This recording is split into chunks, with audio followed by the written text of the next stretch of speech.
안녕하십니까, 남중입니다. 오늘은 가벼운 마음으로 각 용어들의 이름이 나온 기원에 대해서 좀 말씀을 드리려고 하는데, 그 중에서도 가장 여러분들이 궁금해하거나 잘 모를 수 있는 것 중에 하나가 중복조합은 왜 H라는 글자를 쓸까에 대해서 좀 궁금해할 수 있을 것 같아요. 그래서 그것만 짚어드리도록 하겠습니다. 오케이?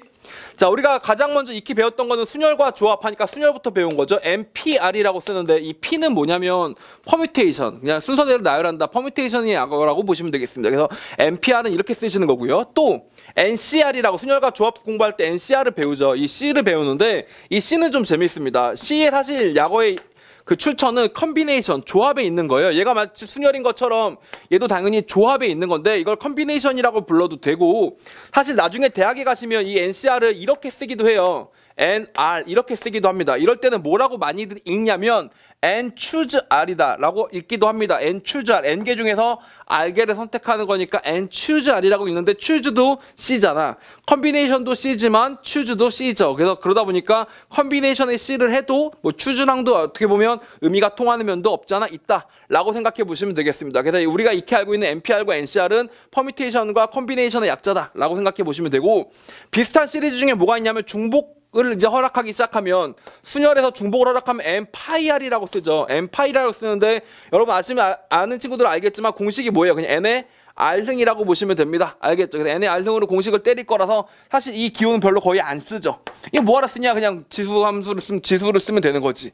자, 근데 이때 여기서 파이를 갑자기 뭐 원주율 파이가 튀어나온 거야? 그게 아니라 N을 계속적으로 R번 곱하라 이런 이야기니까, 곱하다라는 얘기를 프로덕트라는 글자를 써서 쓰거든요. 근데 프로덕트를 쓰려니까 프로덕트가 P잖아. P를 썼는데 퍼뮤테이션 할 때 이미 P를 써버렸어. 자, 그래서 P를 쓸 수가 없으니까 라틴어 P를 가지고 온 거예요. 그게 바로 파이다 라고 생각해 주시면 됩니다. 예를 들면 시그마, 수열의 합 시그마 때릴 때 그 시그마도 사실 S를 뭐 표준 편차에서도 쓰고, 그 다음에 썸 할 때도 쓰고, 그러다 보니까 S 같은 경우도 많이 겹쳐가지고 라틴어도 갖고 오고 대문자 갖고 오고 소문자 갖고 오고 난리 나는데, 이것도 마찬가지로 이제 P가 여기 쓰이다 보니까 파이를 갖고 온 거다라고 보시면 되겠고요.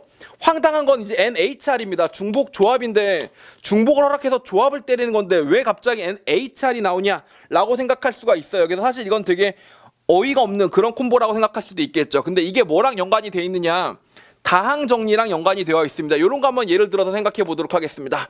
자, X 더하기 Y 더하기 Z, 2항 정리가 아니라 3항 정리예요. 알겠죠? 3항 정리였는데, 예를 들면 얘를 10승을 하기로 했다라고 치겠습니다. 알겠죠? 얘를 10승을 하게 되면 가장 먼저 앞에 나올 게 뭐냐면 X의 10승부터 나오기 시작하겠죠. 자, 그 다음에 또 그 다음 콤보로 뭐가 나올 수 있을 것 같냐면, X의 9승에 Y의 1승인 콤보도 있을 거고, X의 9승에 Y의 Y는 0승이지만 Z의 Z의 1승인 콤보도 있겠죠. 그래서 요 앞에 막 개수들이 막 붙을 겁니다. 자, 그러면서 여러 가지 항들이 쫙 하고 전개가 될 텐데, 당연히 정렬을 할 때 X축, Y축, Z축, 그러니까 X항 차수 기준으로 아니면 Y항 차수 기준으로 Z항 차수 기준으로 내림 차순이나 오름 차순으로 얼마든지 정리할 수도 있겠지만, 제가 지금 드리고 싶은 이야기는 그 항의 개수를 얘기하는 것이 아니라, 이 개수는 나중에 다항 정리라고 제가 통계학 수업 시간에 똑같이 말씀을 드리게 됩니다. 그죠? 자, 근데 그거 빼고 지금 얘기하고 싶은 거는, 그럼 이런 항의 개수는 총 몇 종류가 있을 것이냐를 얘기하는 거지. 요런 항의 개수가 총 몇 종류가 있을 것이냐. 네, 보니까 재밌는 게 뭐야? X가 몇 개 있고 Y가 몇 개 있고 Z가 몇 개 있어야 될 테니까, 요거 세 개 합이 얼마여야 되겠어요? 세 개 합이 10. 9 더하기 1도 10, 9 더하기 1도 10, 아니면 X의 8승, Y의 1승, Z의 1승 있어도 8, 1, 1, 10. 세 개 합이 10이어야 되는 거지. 그래서 이런 케이스에서 뭘 쓰면 돼?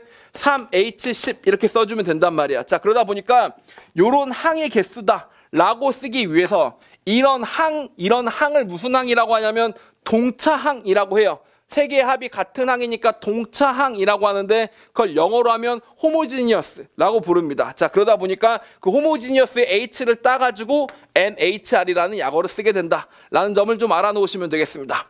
관련되게 또 몇 가지 설명을 드리면, 집합의 분할이라는 기호가 N, S, N, R 이렇게 쓰이는데, 집합의 분할이다 보니까 이걸 셋이라고, 집합의 셋이라고 착각하는 친구들이 있지만, 이 S는 스털링이라는 수학자의 이름에서 딴 겁니다. 알겠죠? 그래서 그러니까 스털링의 S를 땄다라고 생각하시면 되겠고, 자연수의 분할이라고 할 때도 이렇게 우리가 기호를 많이 쓰는데, 이때 P는 요 P랑 또 달라가지고 아예 표현 자체가 다르니까, 요 P는 뭐냐?